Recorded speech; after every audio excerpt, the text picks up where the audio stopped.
Hello everyone and welcome to the Nerdy Corner, the place where all 5W4s come to learn useless things. Okay, you got me there. Today I wanted to share with you guys a presentation I made for my friends about the history of K-pop. Because this is just a silly little presentation, I have to warn you that some facts may be incorrect. And a lot of it is also speculation. Not that it's all fake, like what would be the point of doing this then? But I am gonna be like, oh, this guy said this. And like, why do I know? Or I may use hyperbole, but it's all just for narration's sake, you guys. We're gonna start in 1992 because that year a group came out that changed Korea's music scene forever. Until then, people mostly listened to trap, ballad, or international music. But in 1992, So Taiji and Boys appeared, and they were inspired by American hip-hop artists of the time. And this was a bit polarizing. Some people were amazed by this, like, oh, it's the genre I like, but the lyrics are in Korean, that's so cool. While other people were like, this is just a copy, we have our own traditions. You can imagine. Anyhow, they become a huge sensation among teens, but in the middle of their success, they disband.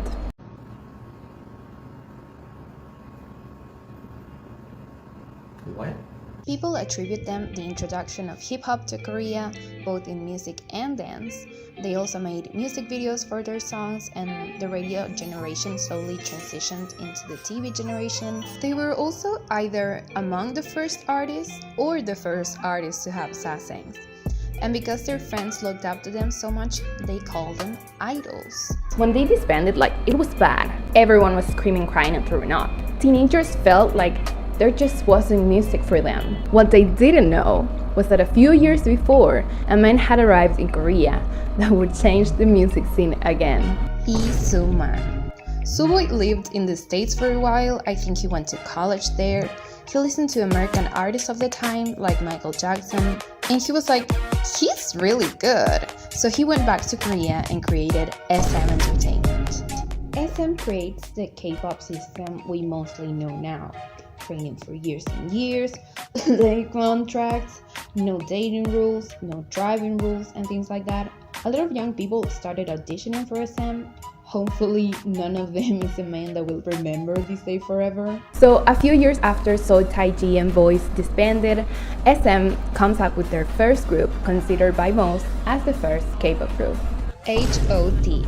H.O.T. are immediately a success. So now every company wants a piece of that pie. A lot of companies start popping up, but nobody's doing it like SM. When Korea's economy crashes, you know those companies got up and left like they weren't even there in the first place.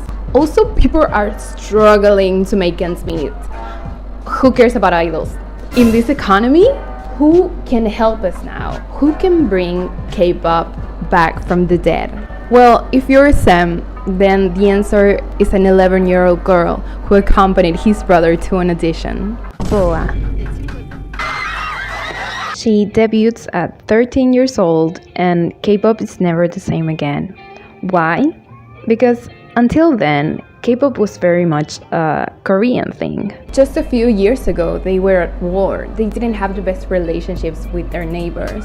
And that also meant no politically acknowledged cultural exchanges. But then Boa comes along and Japan is like, wait, she's really good. And they were like, sure, we will sell her CDs, she can tour here, but she needs to sing in Japanese. And there she went. It's kind of insane to think about it now, like that's a lot of responsibility for a child. Meanwhile, the guy that didn't pass the SM auditions is like, I'm so sick and tired of being rejected by these big companies. I'm gonna create my own. They can't reject you if you're the boss. So JYP Entertainment is now up and running, founded by Park Jin-young. It's very much a one-man show, but his little producer friend was in charge of the music. He puts music out, but the people are not very interested. It also didn't help that he always had a bit of a sexy style going on. Like, it's controversial today, and he was doing it in the 90s. The lights are barely still on at this point, so the producer friend's like, see ya, good luck with everything, but I think I'm gonna make my own company. He doesn't go very far. I think he's just downstairs. Hopefully he's no one important for this story. JYP is like, I need someone conventionally attractive or I'll never make money. Which is kind of sad when you think about it. He looks around and sees his dancer and he's like, you're like really pretty. He trains this guy personally for a few years, gives him $3 and a dream, and Rain is born. JYP can finally start paying some bills. Lastly, during this era, which we now know as the start of the second generation, So Taiji from So Taiji and Boys straight up falls off the map. He goes to the States, calls it a day. So now the dancer from the group is jobless. So he's gonna start his own company. Everyone's doing it at this point. And he wanted to continue with this hip-hop life they had been promoting. This man is, of course, the founder of YG. He debuted some groups, but like Korea had moved on a little bit. Didn't you hear pop music is now in style? So it is like, fine, let's give the people what they want. And it turns out they really wanted it. And that's how he debuted Seven. So by 2003, the company's making it big were SM with BoA, JYP with Brain, and YG with Seven.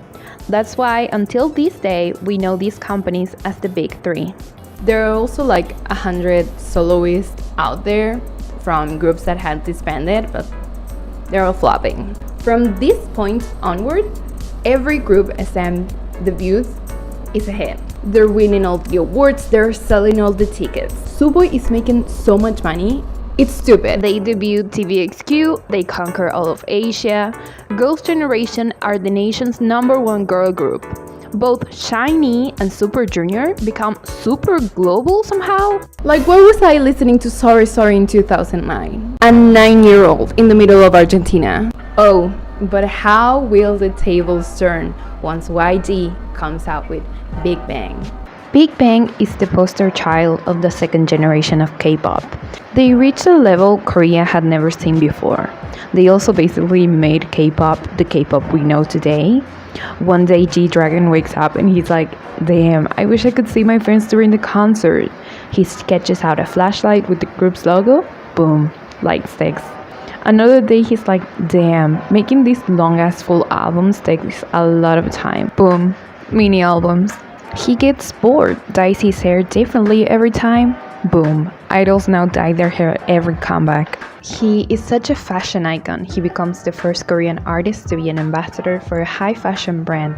And I don't even have to tell you how important that is now. He was also the first Korean artist to have a collaboration with an American artist. And there's so much more, look it up. But lastly, he also wanted to pursue a solo career while still being part of Big Bang. And everyone who attempted to do that until then, it either meant that the group was coming to an end or they straight up flopped, like it wasn't a success.